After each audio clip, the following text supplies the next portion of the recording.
We have with us Sister Moira who's joined, and before I give it to her, I'll just briefly describe about her and also, as usual, a small poem for Sister Moira.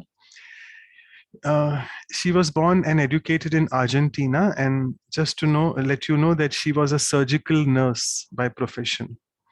And right at the age of 24, the youth when she set out on this 2-year journey, searching for what is the true meaning of love. And is there a higher purpose in life which we need to look for? And that led her to meet Brahma Kumaris just on an incidental visit to India in 1986. And right from that year, 1986, her journey has started and no looking back. And she currently is the director of the Brahma Kumaris centers in Argentina. She really travels a lot and conducts a lot of seminars on many topics. I won't go in those details because it's 8:45 already India time. And I'll just speak a few words in the form of a poem for her. That Sister Moira is so careful and cheerful because she's miles away from being fearful. In her thought process, she's so essential and exudes the energy of being merciful.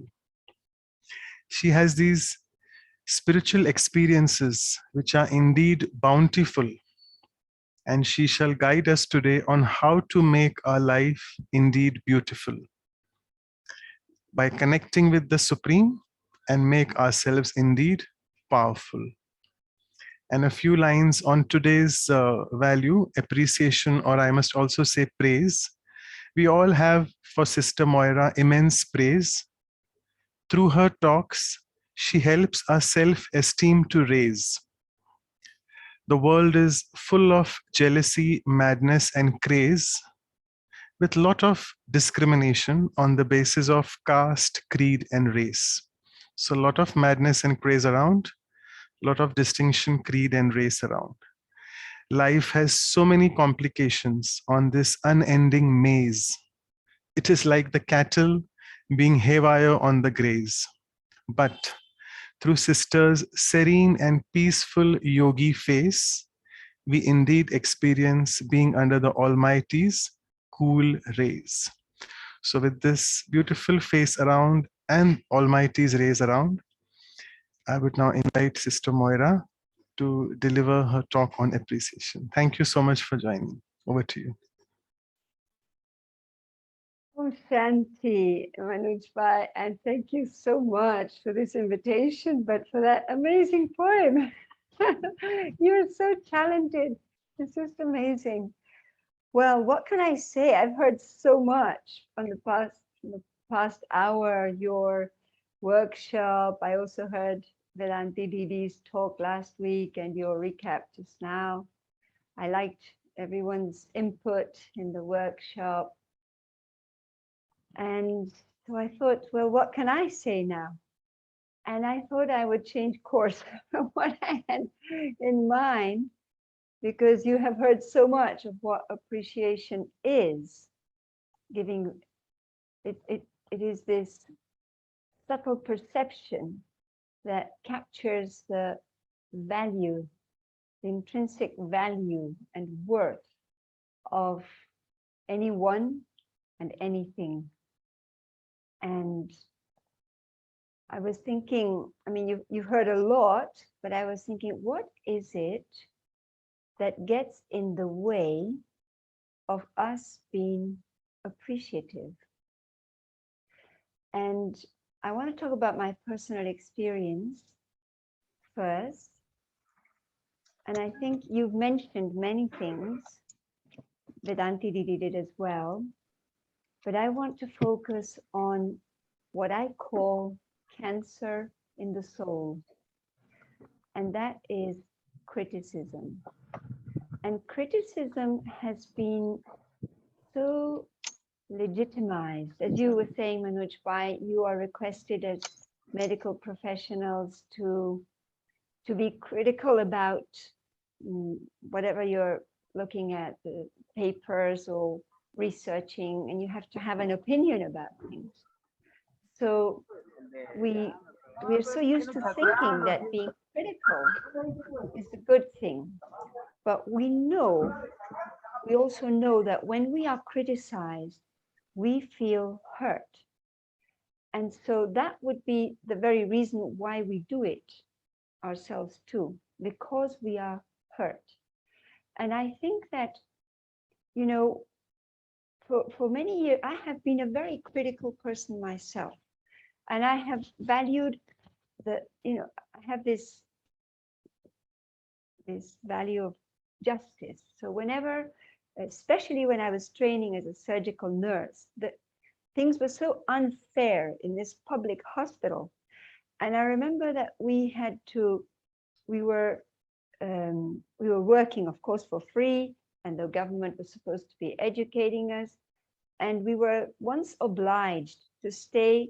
We used to come in at 6 a.m., leave at 1. And then we were obliged to stay in the afternoon to help the young doctors in their practice of new techniques for the colon surgery. And so, but they kind of imposed that on us. And I was so angry about this because I felt that we were being abused by the whole system. We were not asked. And so I created in the hospital a revolution. And if, there was a big war between the nurses and the doctors and the director. And so we won the battle because the director finally called me and said, what is it that you want? And I said, I want you to respect us. I want you to ask us if we are willing to help you, because you are kind of counting on us after we leave at 1, having served for so many hours, and you're not even concerned if we have anything else to do or if we would be willing to do. And so it was, I was mad. I was literally mad. And he said, okay. And I said, you write to our our school of nurses, and you politely ask everyone if they would like to help. And those who are willing to help should join you, very, very willingly. And those who don't want to do it shouldn't do it. And so he did that. So that was it. But my lesson there was that this was really no way of reaching my goals. And it was, and that taught me that I won the lesson, but I was extremely unhappy. I felt so empty. And this was just an experience, when I was training in hospital. But I asked myself, why is it that we criticize? And it's coming from a space of emptiness. I had a reason to fight there because nobody cared for us anyway. I mean, Argentina is a wild country, maybe wilder than India. So unless you stand up for your own rights, there's nobody to care for you anywhere. So, but I thought, why is it that what I want to say is that I could have done things in a different way, but I was very angry. I was completely non-appreciative of anything that the hospital was offering us, which was free education anyway. And that was a big lesson that left a deep hurt within me. But then I think, why is it that we criticize people, and what happens? What impact does it have when we do that? Because of course we want to be appreciative, but sometimes we may wake up with that aim and we want to see the value in people, the value in their performance. We want to see the goodness in a situation, but we end up seeing the half empty glass. So we could, think, why is it that we do this? And of course we would say, it's a sanskar, but what created that habit, that inclination to seeing negativity instead of seeing what is beautiful, what is valuable, what is worthwhile? And so I think this is such a crucial time to look within and realize that the appreciative eye that is able to perceive value, if it is not clean, if it is not healed, even though what is valuable is there and is obvious, I may not yet still see it. So healing within requires very silent introspection. It requires us to really look within. When we are critical, when we are jealous, when we are angry, all the things that get in the way of appreciation are coming from a place of hurt and a place of emptiness. And that might have started maybe in our childhood. Sometimes we carry traumas from very early life, and we don't know that it has become like a filter through which we see reality. And although we theoretically know that being appreciative is what I want and what is good and what I should be doing, I may still be hooked into sanskars or habits or thought patterns that take me the other way. You know, sometimes a conversation, we in the Brahma Kumaris encourage ourselves and our students and our community to have pure thinking and good wishes for everyone, like see what is good, see each other's specialities.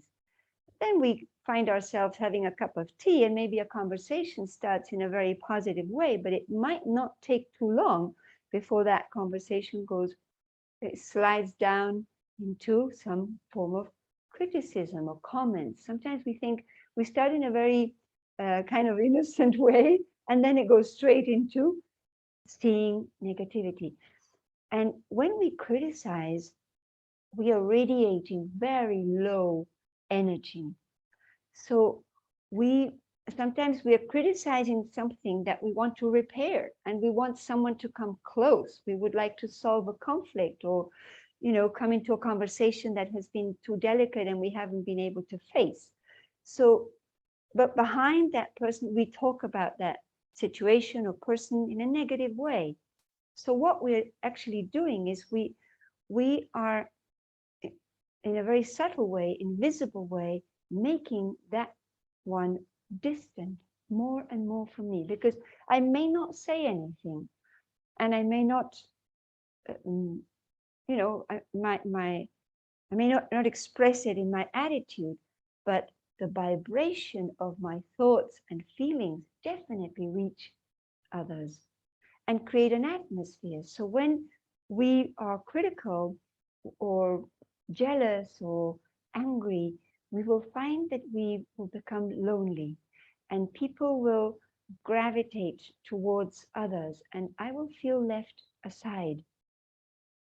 And I may not even know that it's what I'm thinking. So appreciation is really born at the level of thought.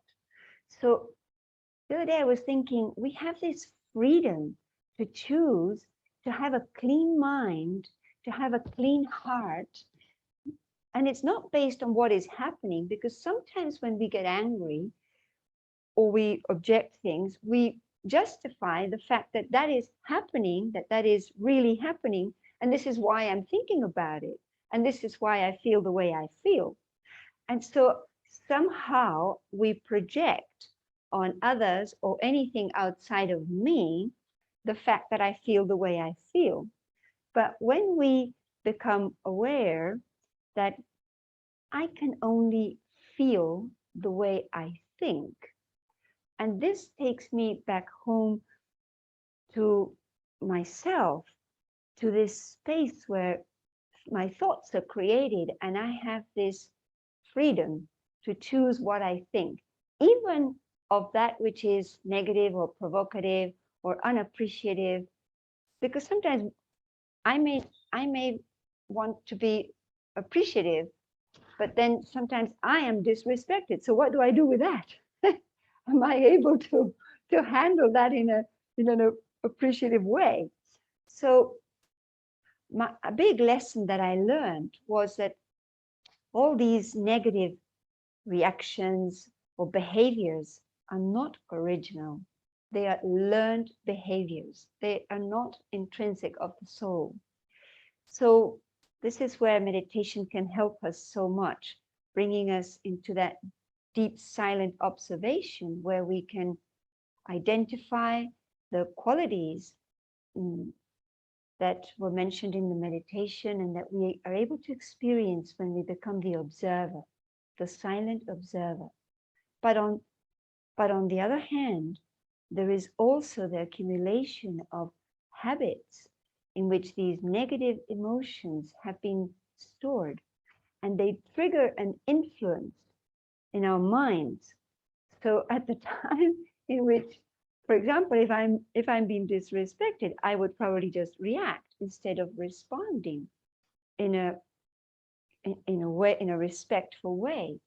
So if we take responsibility for the fact that anything, any expression of me as a being, as a soul, is my creation and is based on what I think of whatever is happening. Suppose someone is provoking me and is insulting me. So if I react, then I could think, what is it that makes me react? Is it what has been said that is making me react? Or is it that I am thinking about what has been said, and what I think about that is what is triggering my reaction? I never get angry, or no one really ever gets angry because of something that happened outside of them. It's really something to do with me, my thoughts. So if at the level of thought, no matter what is being said, I am able to have an appreciative response to a situation in which I choose to think what I want to think, regardless of what is being said.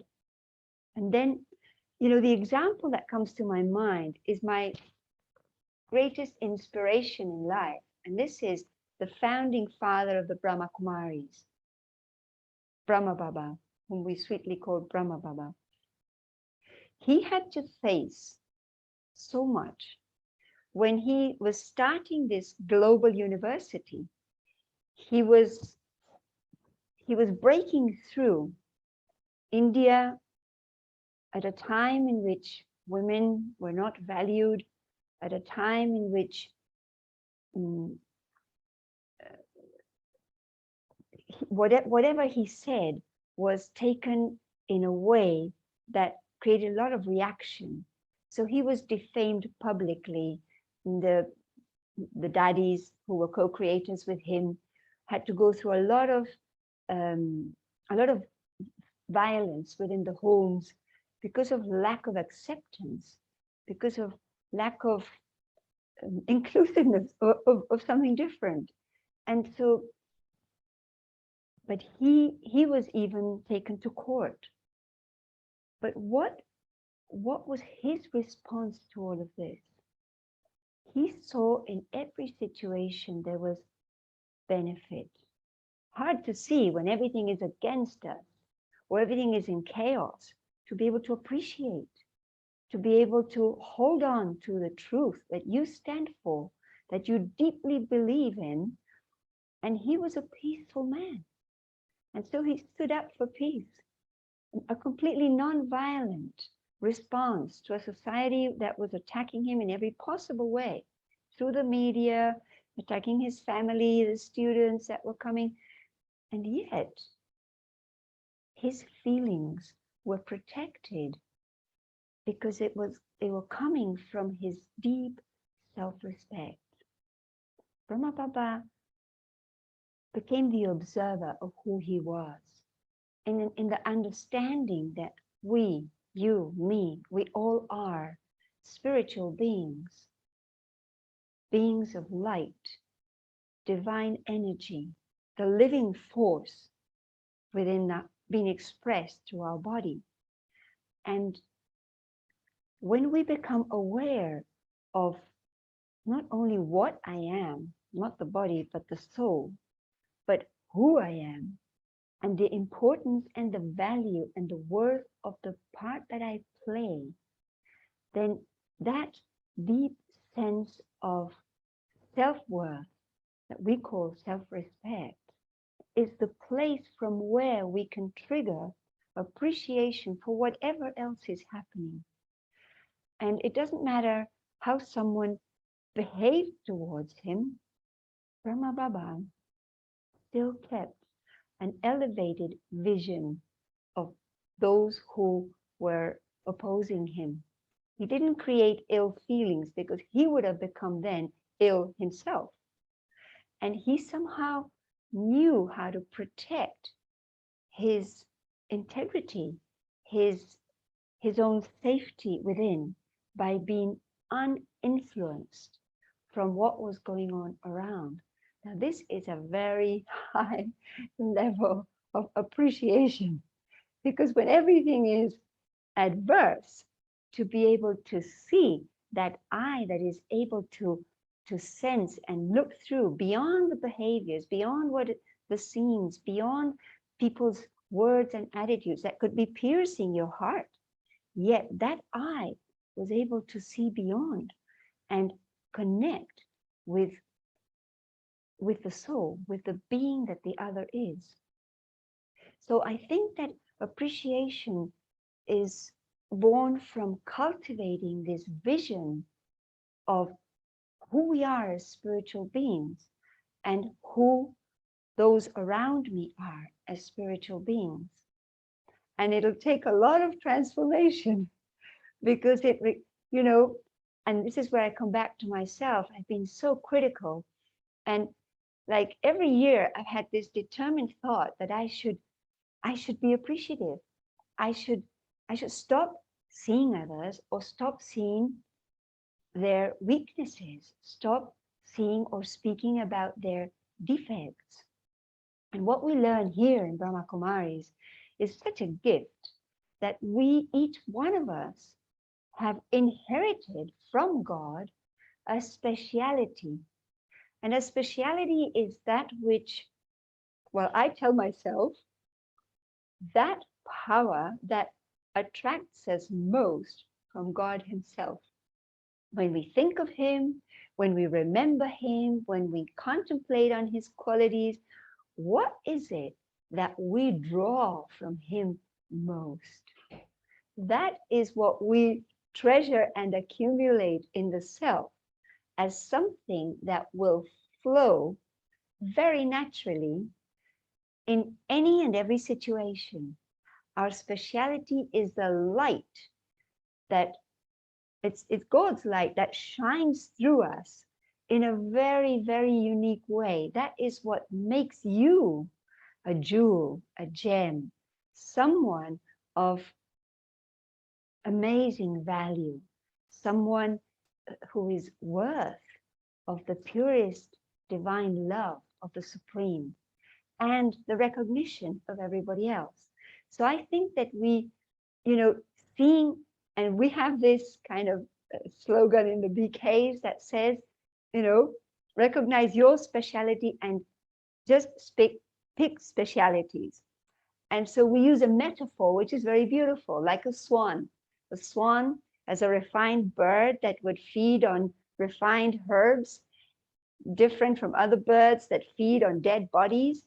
And this is just a metaphor of discernment, of the clarity that we need to have when we become silent enough to recognize what makes me unique, and therefore it enables my vision to see what is unique in you.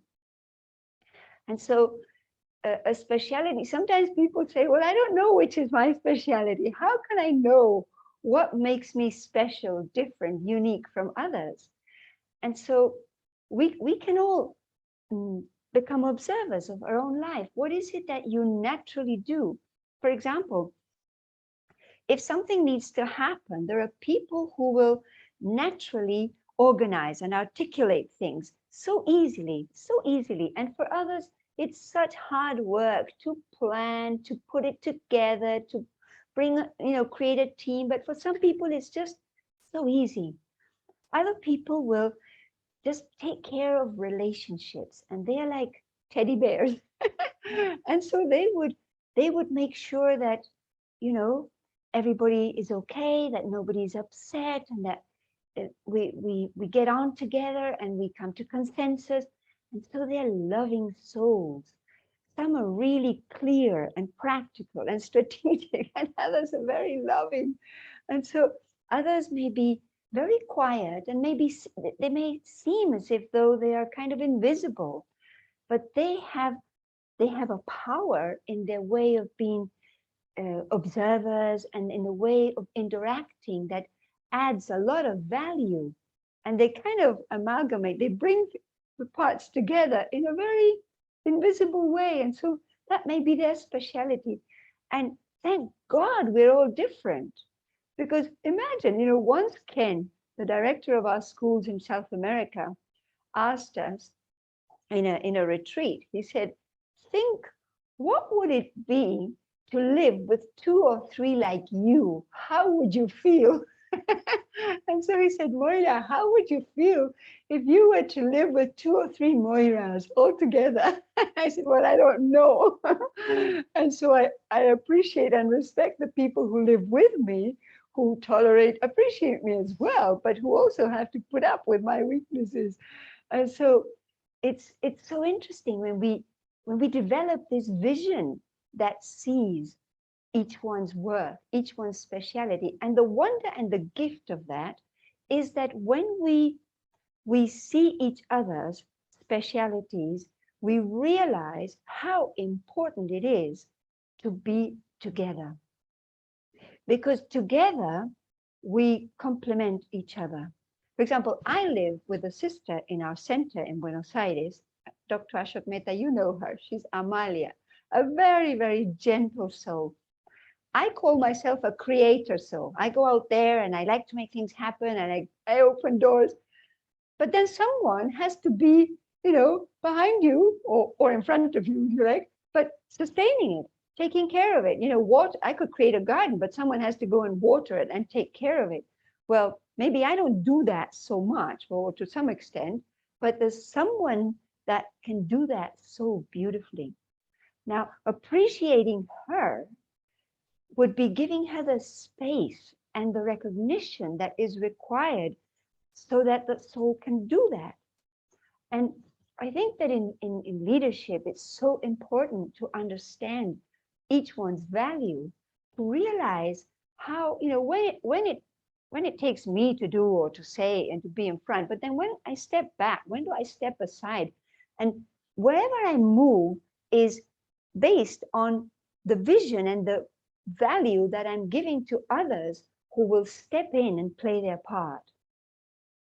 And this is the magic of teamwork.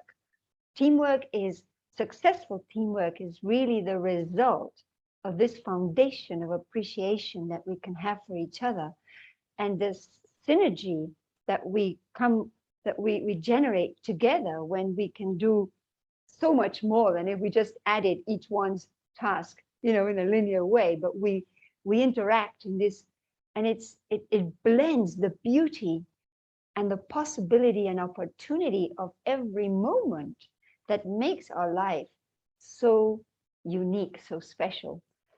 But I feel, and this again, back to my experience from these 2 years in COVID, in which we had this chance to look at ourselves, to recognize, to raise the level of awareness of my own self-worth, took me through a lot of healing. And healing can only happen. I mean, you're all medical. I was only a surgical nurse for a couple of years when I was 20, but you were in the medical field. So you're there, you are the healers, you're the ones. You're the ones that the whole world has been looking at. But what about the self? I mean, what would the world have done without you all? You are so precious to every individual in this whole world. And yet, we all as individuals need to now make sure that our heart comes back to one. And this is where I feel that my greatest appreciation goes to God, the Supreme Being, the Divine, however you may call Him, and how His pure energy can bring my heart, which might be in pieces, and become one again. And this requires very, very sincere and open conversation with the Eternal Father, and share my heart with Him and allow His divine energy to clean the soul. Because unless I heal, I will continue to look from that empty or broken space that will not allow me to see the beauty in whatever lies in front of me or around me. So I think that appreciation starts with the self, as Vedanti Didi very much emphasized. And in order to be able to appreciate others, or even appreciate the value of my contribution, playing my part, I need to understand that I need to become truly happy. And so this cleansing and healing needs to take place, and it takes place in a very intimate cocoon of this relationship between the soul and the Supreme that we call meditation. Life is relationship. Relationship with myself, with God, with others, with nature, but meditation is specifically this coming inward to connect with me, going upward to connect with the Supreme, and then outward to offer that to others. And also to nature. We need to heal our relationship with nature, but it will all come from however much I am healing myself. So I would like to invite you all to a moment of silent reflection in which we allow that energy that brings light into the self, that empowers the soul, and allow it to clean and heal. Because I think this is, at least from my experience, I've gone a long way on this journey of also healing and made myself very light. And I realized that the quality of my relationships with my companions in the BK Center, my family, and the people I meet has changed so much, so much. I still have a way to go, but I realize that I've become someone who can enjoy moments, people, and opportunity just very much more naturally. And I'm aware that I have to be careful that my mind doesn't go back to the half empty glass, that is able to value that we have a half full glass. And it's all a question of perception and choice. So this is what I feel is very important. So I would like to invite you to sit comfortably and take a deep breath and allow your body to relax. And if there's any tension or discomfort or any negative feeling or thought, exhale it. Breathe deeply and exhale anything negative or uncomfortable. And let me bring all my awareness and my attention to this sacred space behind my eyes, where I, the living being, the being of light, the pure living force,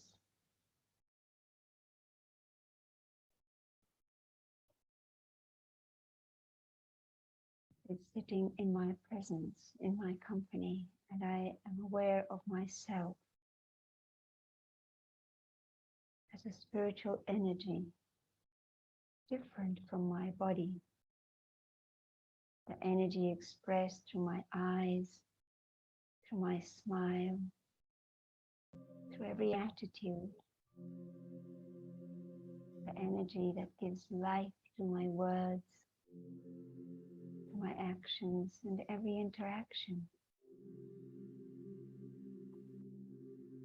It's me.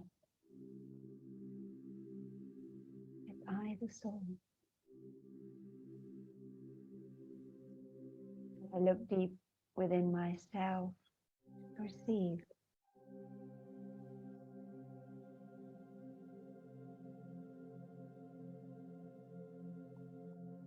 the calm, the quiet,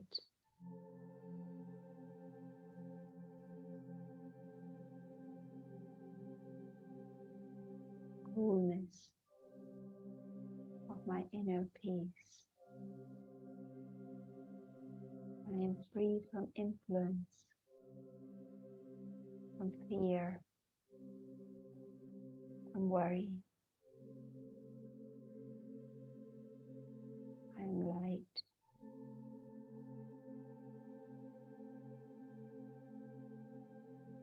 I go deep into this feeling of peace.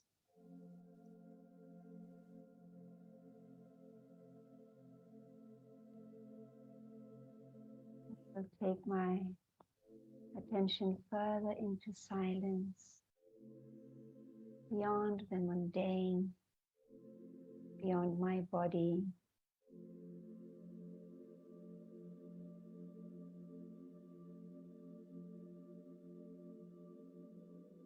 beyond anything temporary, into a dimension of silence, back home, where I, the soul, come from. The world of silence, of peace.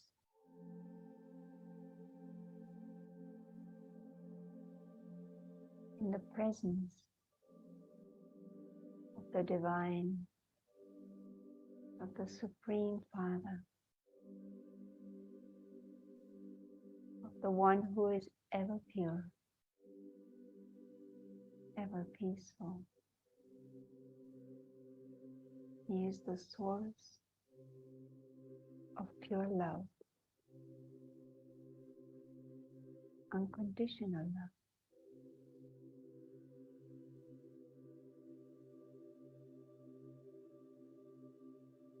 And as I allow the rays, the light of God to shine into every corner of the soul,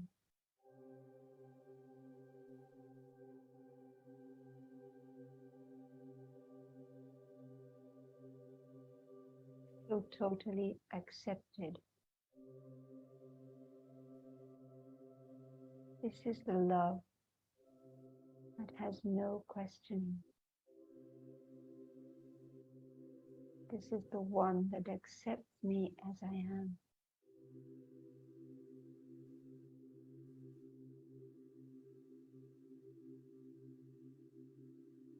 This is the love that heals the wounds of the past.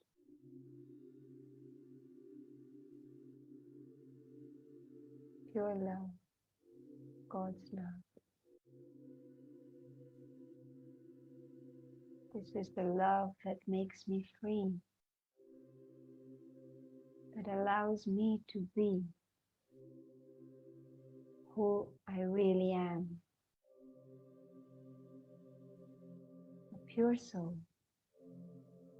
a powerful being.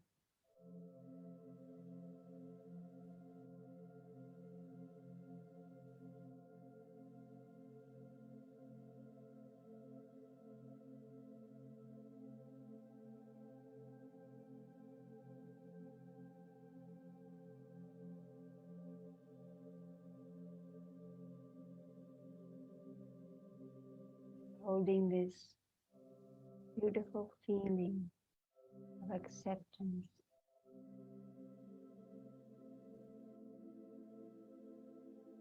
As I look into his eyes, I can see my own beauty reflected. And I bring back this deep feeling of self-respect, self-worth.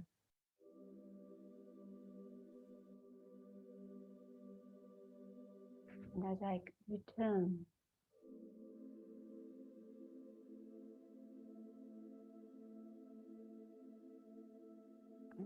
to play my part, and I can trust myself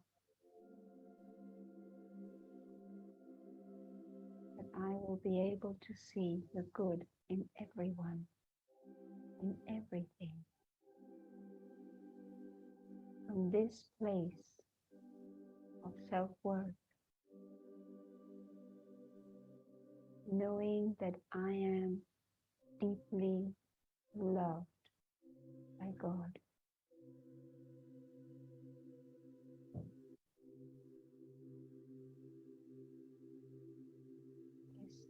This self-respect.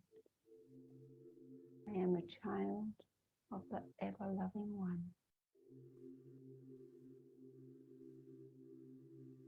With this pure vision, I will appreciate that which is eternal in everyone.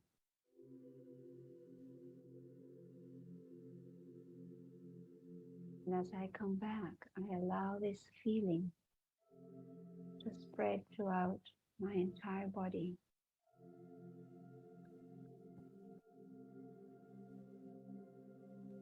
Taking living energy,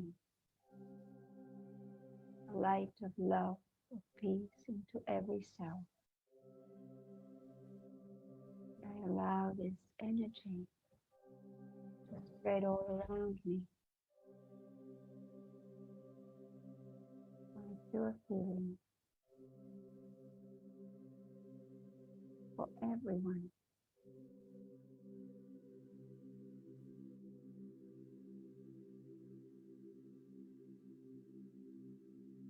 Shanti.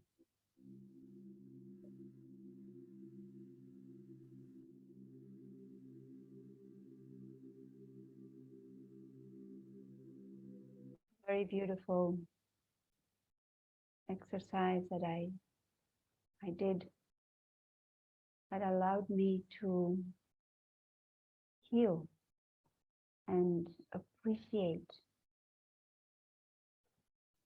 my father, my Lokik father, my physical father, was to identify that when I was a little girl, I had gone through some violent moments, and unknowingly, I carried that throughout my life for a long time, for decades actually. And that became a filter that didn't allow me to appreciate who he was. And having done a very sincere effort to heal, it cleansed completely. And I realized that my father passed away this year from COVID. And for me, I felt that I had a very pure relationship, that I could appreciate even his death. I really felt that everything was cleansed, healed, and that my vision was healthy. And this is, everyone around me was in so much sorrow, but I was celebrating a pure connection that allowed me to give such deep respect to his soul, to his very last breath. And I'm sharing this because I know many might have lost their dear ones as well. And to be able to because respect is a form of appreciation, and to be able to see benefit in everything requires me to be whole again. And I think this is something we need to give a lot of time and attention, because this is the time, the most auspicious time, where we are able to claim that right of having whatever we need, providing we recognize what is a need and what is our aim, what it is that we want, and harmony in our relationships and unity is really what it's all about right now. Thank God, everything has changed, not so much doing and doing and doing. I know for doctors, it's been doing and doing since the beginning of this pandemic, but it's also a time for deep transformation and to come back at one unity within myself, between my head and my heart. I need to bring them together. I need to bring my family together. I need to be able to harmonize with everyone, and this requires this very fine eye that can see beauty, value, and worth. So, Om Shanti.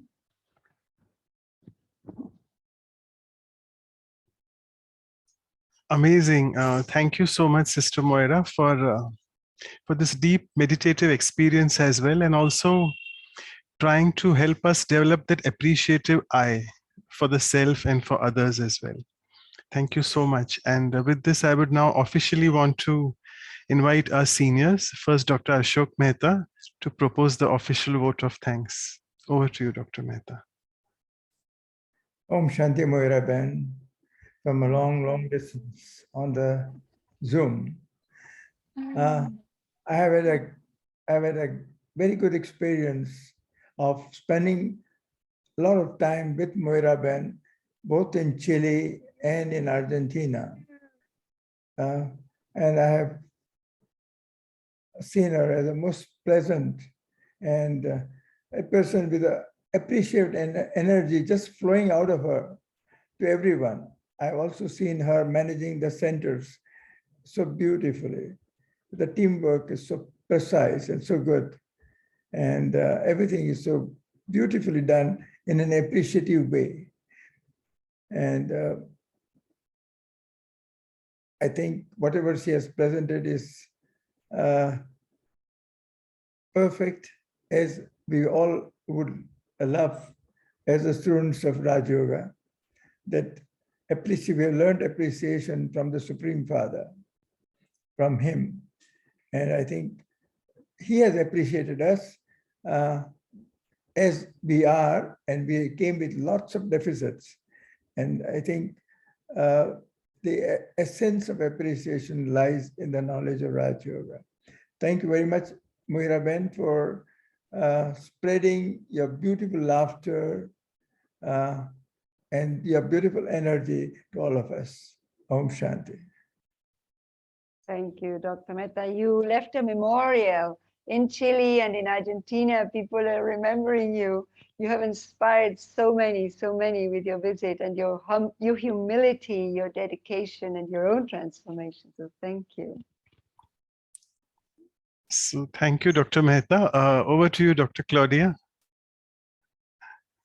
Om Shanti, Sister Moira. Although we are close countries, but we don't get together that easily.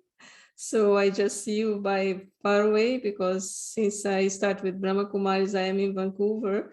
So I just had a little bit time sometimes when we were in Madhuban, but not so close. But I appreciate very much your talk today. It was very nice and practical, because you point that sometimes, when you are in some position, you are threatening, people get angry because they don't get what they want. And you show how Brahma Baba used to go through this. Of course, he had to go, because since he started, he is like, for us, it's like, okay, the way how he could do it, I can do as well. So he showed us the way how we can do in those situations, understanding, accept the other one, and then move forward so we don't stay in our weakness. We don't get that negative environment. So I really appreciate, I like also how the way how you put at the end about your own experience. So that shows to many people who needs that, feel that experience, the acceptance, and then appreciate your talk about that. So thank you very much from the depth of our hearts. And I want to wish you a very Merry Christmas and a Happy New Year and all the best for you and for the whole family. Thank you. Thank you all. And also happy Christmas. And may you all start a very, very powerful, enlightening year. Thank you. So thank you so much. And after all this Thanksgiving, can I just quickly do the announcements, Moira sister, a few minutes, and then we'll take leave. Yeah. So what reminds me of Sister Moira is I had met her at Om Shanti Retreat Center. And she's very well known for organizing these silence retreats, which are held very regularly for the Latinos. So it's a Latino silence retreat. I'm sure all the Latinos are missing those retreats, but they'll start soon. So why it reminds me of this, because I wanted to share the screen and tell you for the upcoming silence retreat, which is there in next 12 hours. For India, it will be Sunday morning. And for the West Coast, it will be 12 hours from now, 7:30 p.m. So as all of you know, we complete the 2-week exercise, what we did on the virtue of appreciation, and we move on our journey towards mercy. Why mercy was selected? Because it's a value which is closely held to Christ, Jesus Christ. And he also said God is mercy, and Christmas is just around the corner. So we have started the silence. We actually finish the value or complete the value with the silence retreat, but this time we are doing it the other way around. We'll be having the silence retreat first, after which then we'll have the talk by our respected Jayanti Didi, all the way from London. She was very kind enough to give us this opportunity, because Christmas is a very busy time for all the centers abroad, particularly in the West, London particularly, I must say. But there she'll be helping us to understand this value more. That is the episode 29th. And after which, as usual, our journey goes on the workshop. We have Sister Pratibha joining from Kenya, Africa. It will be next year, I must say, the 1st of Jan. Again, India time evenings and morning times, early morning times for West Coast. And this is our elegant calendar, which you'll will be getting in the emails as well soon. And feel free to provide your feedback, write into us on our emails, vihasaindia@gmail.com. You can visit our website, vihasa.in, and all these workshops, everything is recorded. So please feel free to watch them later if you want to take some notes. And as it is, we'll be sending you all the review materials soon in the next week of whatever we have covered. The workshop YouTube playlist is omshanti.tk/workshops. So with this, I'll just stop sharing, and we have done the meditation. So thank you so much once again, Sister Moira. And yeah, We'll Anu take sister, picture. Yes. yeah, we'll So- just take Thank a you, Manoj. yeah, Congratulations for this amazing initiative with all these workshops. It's just a wonder. You're doing such beautiful, beautiful service to humanity. So, Sister Moira, we always take a picture for all the participants so that we can keep your beautiful smile and that appreciation with us. So, thank you so much. So, I'll request everyone to open your videos so we can take a picture with Moira. I give a few seconds for all who may still want to decide. Okay. Okay, now. Once again. Yeah, I got it. Thank you, everyone. Thank you very much. Thank you, Sister Moira. Thank you all. Thank you so much. All the best to you all.